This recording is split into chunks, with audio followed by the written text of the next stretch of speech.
sois heureux. Matin première, il est 8h49 et vous, dans tout ça, comme chaque matin, on va essayer de comprendre comment se passe votre confinement avec Hélène Maquet. Bonjour Hélène. Bonjour. Alors, vous avez peut-être, vous qui nous écoutez, des adolescents et vous les voyez peut-être passer leur temps à faire des petits mouvements devant leur smartphone ou leur tablette. Ils sont sur TikTok. TIKTOK, pour ceux qui ne connaissent pas.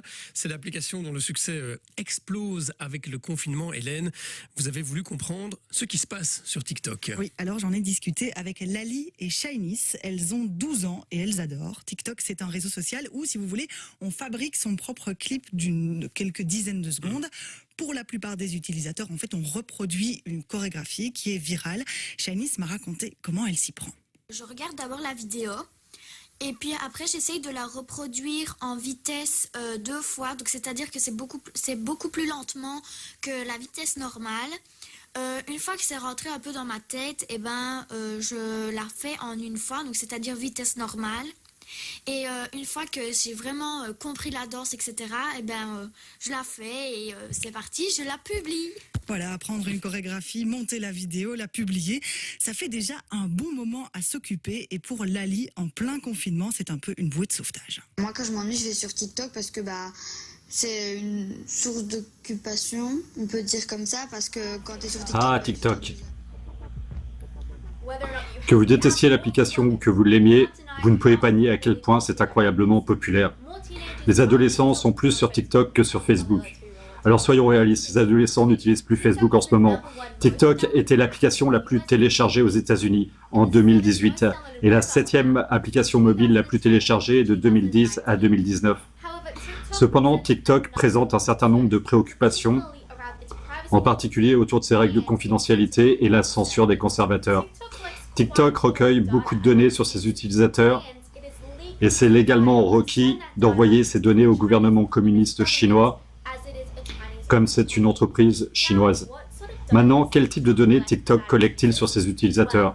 Eh bien, beaucoup plus que vous ne le pensez. TikTok collecte des informations sur les photos et les vidéos que vous publiez sur l'application, mais aussi sur les messages que vous envoyez dans l'application. TikTok collecte également des informations sur les autres applications de votre téléphone, les sites que vous visitez, votre historique de recherche, vos données de localisation, et même ce que vous tapez sur le clavier. Qu'est-ce que cela veut dire? Cela signifie que TikTok connaît votre mot de passe de messagerie Google. Aïe. TikTok aime toutes ces informations et éventuellement beaucoup plus, et envoie tout au gouvernement communiste chinois. Maintenant, la politique de confidentialité de TikTok admet prendre ces données et les partager avec des tiers. Cependant, de nombreux utilisateurs ne prennent pas la peine de lire les termes et les règles de confidentialité lorsqu'ils s'inscrivent à une application ou à un service. Maintenant, le gouvernement américain sévit contre TikTok pour ces raisons et de nombreux politiciens américains y voient un risque de sécurité nationale. Le TSA, le Pentagone, le département d'État, le département de la sécurité intérieure ont ordonné à tous leurs employés de ne pas utiliser TikTok sur les appareils gouvernementaux. Le Pentagone est même allé jusqu'à recommander que les enfants de leurs employés désinstallent l'application des appareils personnels. C'est fou.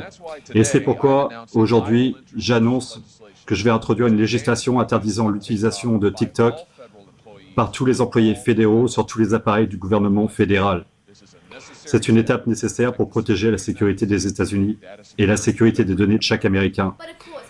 Mais bien sûr, selon Vox, c'est parce que c'est une entreprise chinoise et tout le monde est xénophobe. Maintenant, le problème de la censure. Je suis sûr que beaucoup d'entre vous le savent, de nombreux sites de réseaux sociaux censurent les voix des conservateurs. TikTok va encore beaucoup plus loin. TikTok a banni Live Action, une organisation de défense des droits de l'homme, d'utiliser cette application, alors qu'en même temps, TikTok a autorisé des vidéos sur sa plateforme montrant aux adolescents comment se faire avorter sans la permission de leurs parents. Les règles du TikTok interdisent les contenus graphiques et violents, alors que la plateforme autorise souvent des vidéos qui simulent de la violence brutale à des fœtus humains. Pourquoi les gens n'apprendront-ils pas? Je m'en fiche de savoir si c'est des cellules de bébé ou si c'est un bébé. D'une manière ou d'une autre, je m'en bats les...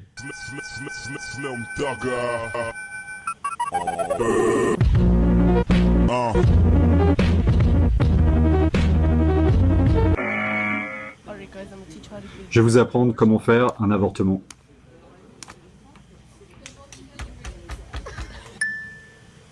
What's the problem? Dog.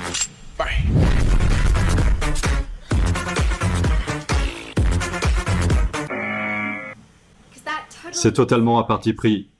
Le Washington Post a noté qu'une recherche sur des sujets liés à Hong Kong montrait pratiquement aucun résultat sur TikTok, malgré le fait que ce soit vraiment un sujet brûlant sur d'autres sites de réseaux sociaux à l'époque. Le journal The Guardian a publié une enquête le 25 septembre qui a révélé une fuite de documents montrant que TikTok instruisait ses modérateurs pour censurer toutes les vidéos contenant des sujets susceptibles d'être sensibles au gouvernement communiste chinois. Maintenant, le gouvernement chinois est-il vraiment maléfique? Est-ce vraiment une menace? Eh bien, vu que le gouvernement chinois emprisonne des gens pour pratiquer leur liberté d'expression et leur liberté de religion, je dirais que c'est un mauvais gouvernement. Beaucoup de gens ont peur du gouvernement comme moi. Je suis chinois, ok. Je suis de Chine continentale et si je dis quelque chose de mal à propos de mon gouvernement, ma sécurité est en danger, je dois le dire. Qu'est-ce qui se passerait si je ne couvrais pas ton visage? Maintenant, que se passerait-il quand tu rentrerais? Je pourrais être arrêté, mon père ou ma mère, ils me feraient probablement du chantage. Vous savez, tout cela, tout est possible. C'est particulièrement mauvais pour les Australiens qui, disons-le, n'ont pas les meilleures relations avec la Chine. Je veux dire, compte tenu du fait que nous recherchons des options pour ne pas faire la guerre avec la Chine, vous savez, nous ne sommes pas dans un bon endroit. Je ne suis pas un expert militaire ou de guerre, mais je suis sûr qu'un ennemi ayant des tonnes d'informations sur vos employés n'est pas une bonne chose. Cependant, contrairement au gouvernement américain, je doute fort que le gouvernement australien fasse quoi que ce soit à propos de ces problèmes. Juste pour me mettre en perspective, comment ce gouvernement est vraiment maléfique, ils sont responsables de la chose délicieuse qui circule dans le monde en ce moment. Je ne peux pas dire exactement ce que c'est, ou toute cette vidéo pourrait être censurée, mais c'est une chose qui oblige beaucoup de monde à être mise en quarantaine. Je suis sûr que vous savez tous de quoi je parle. Maintenant, nous allons voir qui est vraiment derrière ça. La Chine. La Chine est vraiment douée pour endoctriner et laver le cerveau de son peuple. Ces étudiants chinois ont été en Australie pendant 9 ans, mais pensaient toujours que c'est tout à fait normal que le gouvernement puisse emprisonner des gens pour avoir pratiqué leur religion. Êtes-vous australienne? Non. Vous avez un accent australien. Depuis combien de temps êtes-vous en Australie? Depuis 9 ans. Vous ne pensez pas que le gouvernement chinois fait quelque chose de mal? Non, aucune chose de mal. Donc, mettre des gens en prison pour avoir pratiqué leur religion n'est pas un problème. Ouais. La liberté d'expression, empêcher des gens de manifester, ça va. Oui. La Chine contrôle une grande partie des médias. Elle contrôle Hollywood, Google, Apple, et elle fait de son mieux pour infiltrer les esprits des gens et les convaincre qu'elle ne fait rien de mal. Regardez tous les radicaux de gauche défendant la Chine. Même si la Chine est l'un des pires délinquants environnementaux et emprisonne les gens pour avoir pratiqué leur religion. C'est pourquoi je suis ici, pour vous dire de désinstaller TikTok. Voilà, je pense que tout le monde a compris, mais certaines personnes pourraient me dire encore « Oui, mais t'as que ça comme preuve, alors écoutez ». Mais une question qui se pose est de savoir si TikTok est juste une application idiote pour votre smartphone ou est-ce une menace pour la sécurité nationale des États-Unis. L'homme qui peut répondre à cette question est Dean Cheng, qui est un chercheur sur les affaires de politique et de sécurité chinoise chez Heritage. Dean, bienvenue à nouveau au programme. Merci de me recevoir. Donc, les gens ayant TikTok sur leur téléphone, est-ce vraiment une menace à la sécurité nationale? Dites-nous la vérité, s'il vous plaît. Eh bien, nous savons donc qu'il existe d'importantes lacunes de sécurité avec TikTok. Nous savons que TikTok est géré par une entreprise qui a des liens avec la République populaire de Chine. Une des choses que les gens disent souvent est « Oh, est-ce que les Chinois vont vraiment s'intéresser à nos retouches photos ou petits films sympas de nos chiens ou de mes enfants ?» ou quoi que ce soit. Et la réponse est bien sûr non. La vraie question est de savoir à quelles données l'application accède sur votre téléphone. Donc pour les personnes qui ont TikTok sur leur téléphone, vous devez vous demander par exemple, faites-vous des opérations bancaires sur votre téléphone, faites-vous des courriels sur votre téléphone, faites-vous des réseaux sociaux sur votre téléphone. Ce sont également des données auxquelles TikTok va accéder. Et il y a au moins une preuve qui démontre que TikTok autorise l'accès à ces informations et les envoie vers des serveurs qui sont souvent en Chine. Donc, ma mère, mon enfant de 4 ans, ouais, quel genre de données cela représente-t-il en soi? Encore dans certains cas, c'est peut-être pas si grave. Mais peut-être que si votre beau-frère travaille dans les forces de l'ordre, peut-être que votre fille est dans le monde du renseignement, ou une personne du gouvernement, ce sont des petits morceaux de données qui peuvent être assemblés pour former une image beaucoup plus grande. Et pour la Chine, c'est comme ça qu'ils font du renseignement au sens large. La blague, c'est que si les Chinois voulaient connaître les détails d'une plage qu'ils allaient prendre d'assaut, ils enverraient d'abord 1 million de touristes et ils diraient à chacun de ramener un grain de sable. Vous savez, Dean, je pensais à une autre comparaison. Comme ça, quand j'étais petit, j'aimais chercher de l'or. L'avez-vous déjà fait, ça? Non, ça ne m'est pas arrivé. Mais si vous vous asseyez là, au bord d'un ruisseau, je faisais ça quand j'étais enfant parce que nous vivions dans les bois, mon père était un garde forestier, et vous pouviez fouiller à travers 15, 20 ou 25 kilos de gravier et de sable et de tout autre. Et vous pouviez avoir un 10e d'once d'or qui, à l'époque, ne valait pas grand-chose. Aujourd'hui, ça vaut un peu plus. Et donc, je me disais que fouiller tout ce gravier et tout ce sable ne me rapportait rien. Mais mon père me disait que si je savais comment le tamiser, je me retrouverais avec de l'or dans une bouteille. Et c'est ce que font les Chinois. S'ils ont la capacité, avec des super ordinateurs ou d'autres capacités, pour passer au crible toutes ces données, ils peuvent comprendre non seulement les données disponibles, comme vous l'avez dit, à propos d'un ami ou d'un membre de la famille dans la police ou dans la communauté du renseignement, mais aussi toutes les intersections de données quand votre téléphone est à proximité du téléphone de quelqu'un d'autre. Oh, cette petite fille qui utilise TikTok, son papa travaille chez Boeing, ou travaille chez Intel, ou travaille dans une autre entreprise qui a des liens avec la défense. Qu'est-ce qu'on veut savoir sur lui? Et ça permet à ce téléphone de recueillir ce genre de données et tout ce dont vous avez besoin. Une casserole assez grande pour tamiser tous les flocons d'or. C'est exactement une très bonne comparaison. Et nous savons que les Chinois ont adopté ce genre d'approche. Par exemple, il y a quelques années, le Bureau de gestion du personnel, qui gère tout le personnel du gouvernement américain, a vu ses archives piratées. C'est une énorme quantité de données à propos de tous ceux qui ont travaillé au gouvernement des États-Unis, le FBI, la CIA, le département d'État, les forces de l'ordre, des bureaucrates, en général, de tout le système.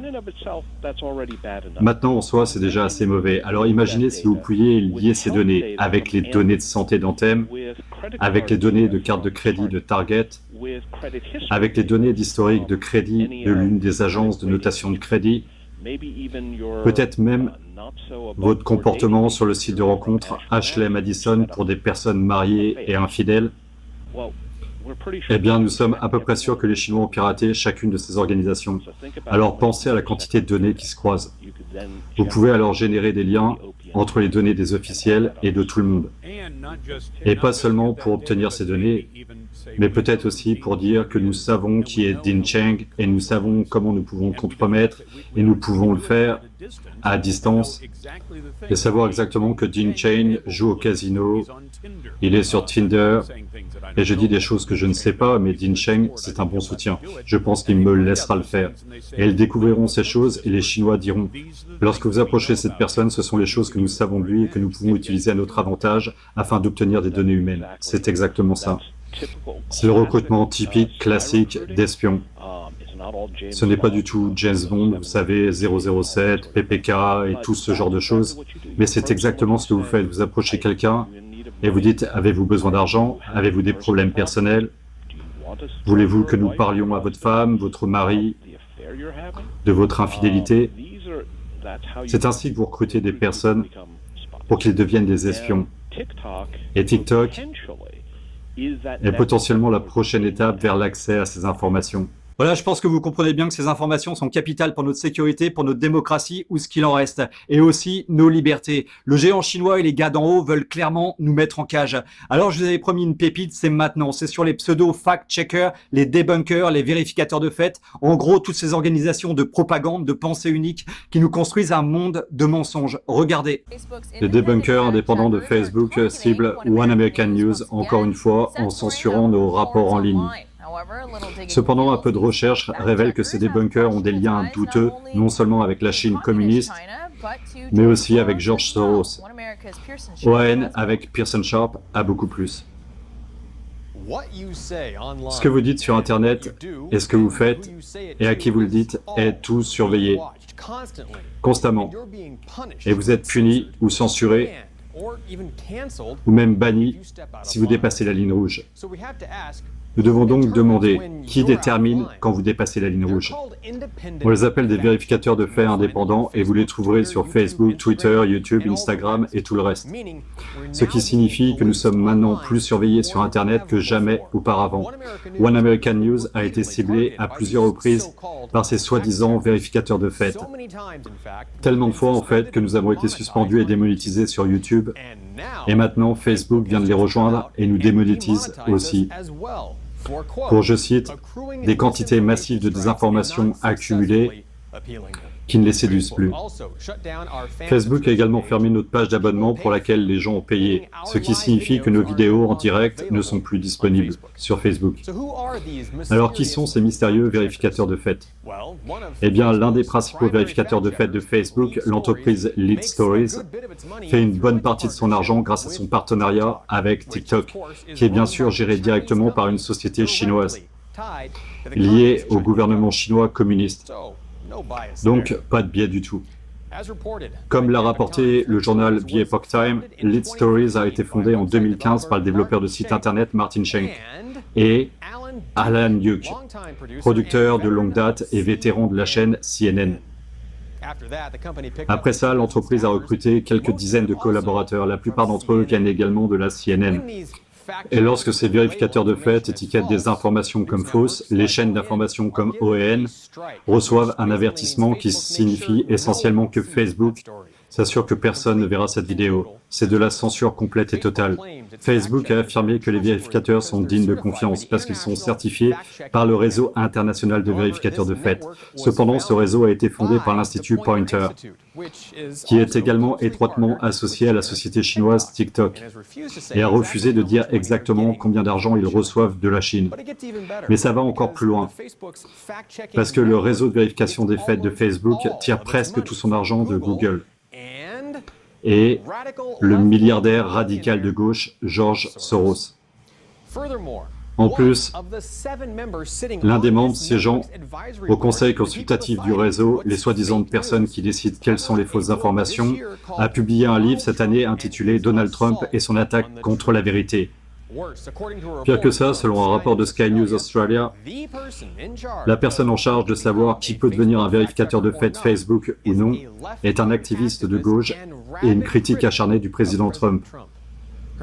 Son nom est Margot Siska, et elle fut financée à plusieurs reprises par Hillary Clinton et a même admis que son petit ami travaillait pour Clinton quand elle était au Sénat. Et cette femme a littéralement le pouvoir de censurer n'importe quelle histoire qu'elle n'aime pas et d'interdire n'importe qui n'est pas d'accord avec elle. Ce sont les gens qui décident ce que sont les vraies nouvelles et ce que sont les fake news. Et ils contrôlent totalement ce que vous voyez sur Internet. Leur point de vue est la réalité, et s'ils qualifient une histoire de fake news, vous n'entendrez jamais parler.